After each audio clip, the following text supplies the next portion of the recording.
여러분 안녕하십니까? 이충건 방송의 이충건입니다. 오늘은 투기장으로 변해버린 국내 가상화폐 거래소 실태 파악과 대대적인 정비가 필요하고 투자자 보호 정책도 필요하다라는 내용을 가지고 말씀을 드리겠습니다.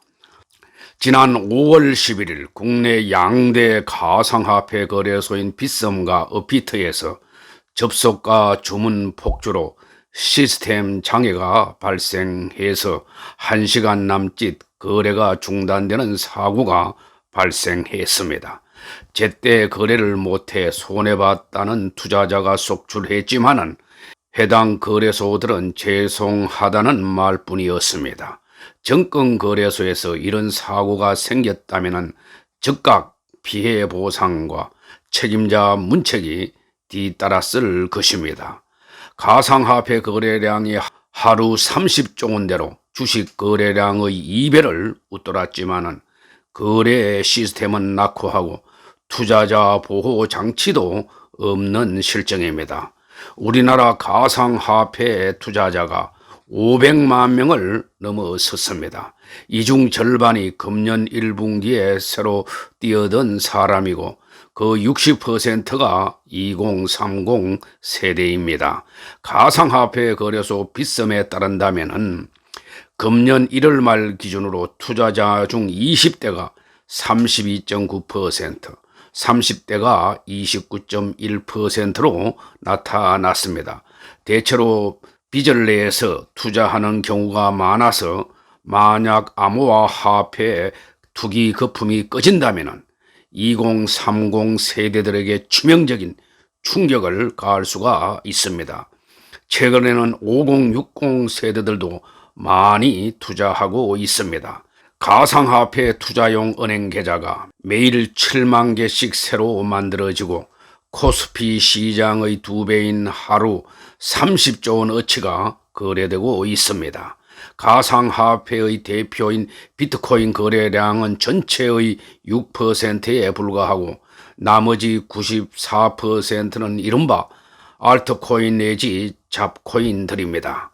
거래 코인 중 3분의 1은 전 세계에서 오로지 우리나라에서만 거래되는 이른바 김치 코인입니다. 이런 김치 코인 가격이 상장 직후 10만 % 폭등하거나 코인 시가총액이 코인 발행 기업의 시가총액을 웃도는 사례 등은 우리나라 코인 시장이 만든 진풍경입니다. 세계 어디에도 이런 나라는 없습니다. 우리나라 가상화폐 시장이 세계에서 가장 이상하고 기이하며 위험한 시장이 되었습니다. 그런데 정부는 그저 구경만 하고 있습니다. 투기판의 최고 정점은 뭐라고 해도 거의 1만 종류에 달할 정도로 온라인에서 마구 생성되는 가상코인 투기입니다.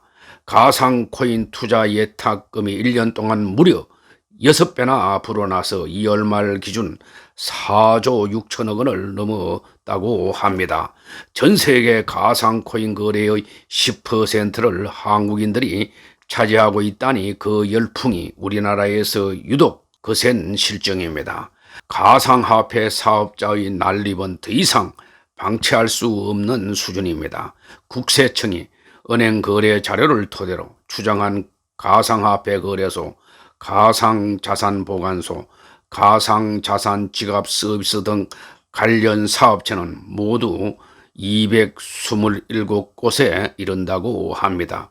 이들은 통신 판매업, 전자상 거래업, 소프트웨어 개발업 등 업종으로 등록한 뒤에 가상화폐 관련 사업으로 쉬운 돈벌이를 하고 있습니다.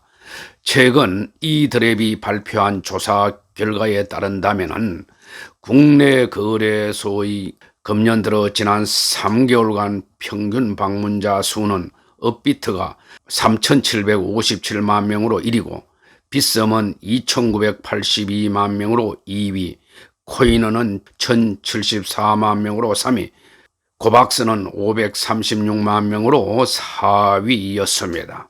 국내 거래소들의 방문자 수가 단 1년 만에 10배 이상 늘어난 셈입니다. 특히 상위권 바뀌었던 코인원과 코박스의 이용자 수가 크게 늘어나서 각각 3위와 4위를 차지한 것은 눈에 띄는 현상입니다. 유난히 국내 거래소의 거래량과 이용자 수가 급증하면서 가상자산이 해외 거래소보다 높은 시세에 거래되는 김치 프리미엄 현상도 나타나고 있습니다.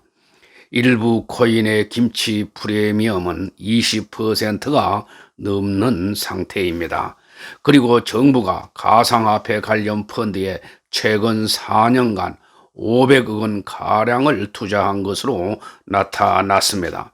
그동안 가상화폐는 투자가 아닌 투기라며 경고하면서도 정작 일부 정부가 스스로 투자하고 있었던 것입니다. 5월 4일 윤창현 국민의힘 의원실이 각 기관으로부터 제출받은 자료에 따른다면 중소벤처기업부 343억 원, KDB 산업은행이 117억 7천만 원, 국민연금공단이 34억 6,600만 원, 우정사업본부가 4억 9천만 원, 기업은행이 1억 8,900만 원 등 2017년부터 올해 3월까지 가상화폐 관련 투자 상품에 총 502억 1,500만 원을 투자했다고 합니다. 펀드를 통한 간접 투자 형태였지만은 해당 펀드들은 업비트, 빗썸 등 주요 가상화폐 거래소에 직접 투자를 했습니다. 가상화폐가 도박이라고 하면서 정부와 공공기관은 투자를 하는 모순이 반복되고 있습니다. 정부가 방치한 관리 사각지대에서는 가상화폐를 이용한 사기, 자금 세탁, 시세 조작 등 각종 범죄가 판치고 있습니다. 아무 실체 없는 코인을 상장한 뒤에 고수익 배당금을 코인으로 지급하겠다고 투자자를 모집하고 도주한다든가 대형 가상화폐 거래소 사이트를 모방한 홈페이지를 만들고 피싱 수법으로 가상화폐를 탈취하는 신종 범죄까지 등장하고 있습니다. 가상화폐를 뒷받침하는 블록체인 기술은 산업 활용 잠재력이 크지만은 가상화폐 자체의 미래는 불투명한 실정입니다. 각국 정부가 개발 중인 중앙은행 디지털 화폐, 즉 CBDC가 민간 가상화폐를 대체할 수도 있고 탈세, 자금 세탁 방지 등을 이유로 정부가 불법화할 수도 있습니다. 국제적으로 통용되지도 않는 한국산 잡코인에 대한 투자는 도박이나 다름없습니다. 이에 대한 우려가 고조되자 정부가 지난달 허겁지겁 대책을 내놓았습니다. 그런데 불법 행위를 집중 단속하겠다는 것과 가상화폐 거래소를 9월까지 실태 파악하여 전부 내지 일부 폐쇄할 수 있다는 엄포뿐이었습니다. 가상화폐를 양성화하면 투기 열풍이 더 거세질까 겁나고 억제책을 내놓으면 2030 세대의 표를 잃을까 갈팡질팡하며 시간만 흘러보내고 있습니다. 그러는 사이 가상화폐 투기 열풍은 2030 세대를 넘어서 5060 세대로 확산돼 노후 자금까지 투기판에 가세하고 있습니다. 한 가상화폐 거래소 경우 50대 이상 이용자가 6개월 새 10배 이상 늘었다고 합니다. 가상화폐 시장이 붕괴하면 수많은 청년과 중장년층이 감당기 어려운 손해를 볼 수 있는 위험한 상황이 되었습니다. 정부 부처들은 폭탄 떠넘기에 여념이 없습니다. 법정화폐를 담당하는 기획재정부와 금융상품업무주무부 주인 금융위원회는 저마다 자기 소관이 아니라며 책임을 떠넘기다 눈덩이처럼 투기판을 키우고 말았습니다. 그러면서도 가상화폐 투자 수익을 기타 소득으로 간주해서 내년부터 가세하겠다고 합니다. 인정하지 않는다면서 세금은 내라니 누가 봐도 모순인 것입니다. 이런 정책으로는 국민과 투자자를 설득할 수가 없습니다. 보다 못한 국회 입법조사처가 가상화폐 주무부처를 지정하거나 범정부 컨트롤 타워를 구축하라고 주문할 정도입니다. 미국과 일본, 홍콩, 싱가포르, 프랑스 등은 가상화폐를 순차적으로 제도화하면서 투자자 보호를 강화하고 있습니다. 누구나 가상화폐 거래소를 설립할 수 있어 200여 거래소가 난립 중인 우리나라와는 달리 선진국에서는 가상화폐 거래소는 금융당국 허가를 받도록 하고 있습니다. 고객 재무 상황에 따라 홍콩은 개인별 거래 한도를 설정하고 있고 일본은 자산을 안전하게 보관해야 하는 의무까지 지우는 등 가상화폐 거래를 규제하면서 투자자는 보호하는 정책을 시행하고 있습니다. 주요국 중에서 우리나라만 위험한 상황을 방치하고 있는 것입니다.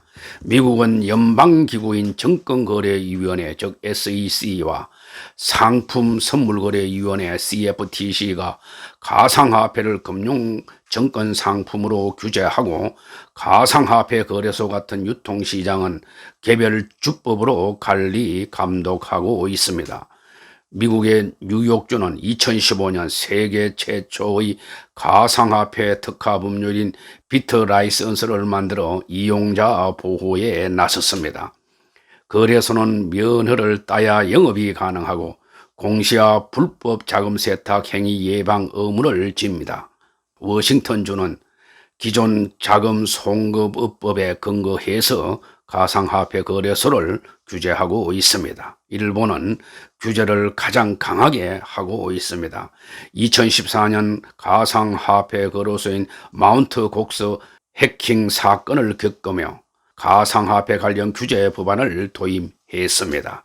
2019년 개정된 자금결제법과 금융상품거래법은 가상화폐 교환업자는 당국에서 인허가를 받도록 규정했습니다.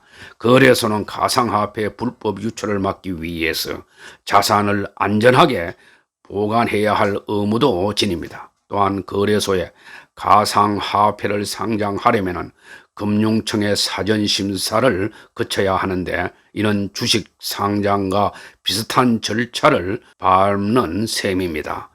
홍콩과 싱가포르는 가상화폐를 투자상품으로 규정하고 제도화했습니다.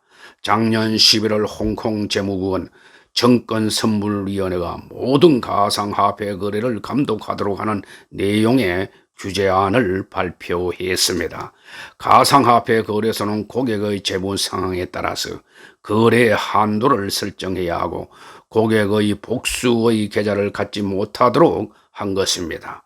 이에 규제 준수 상황을 담은 보고서를 매년 당국에 제출해야 합니다. 특히 가상화폐 거래 자격을 전문 투자자에게만 부여해서 일반 개인은 혼자서 할 수 없도록 했습니다. 이 때문에 과도한 규제라는 반발도 있습니다.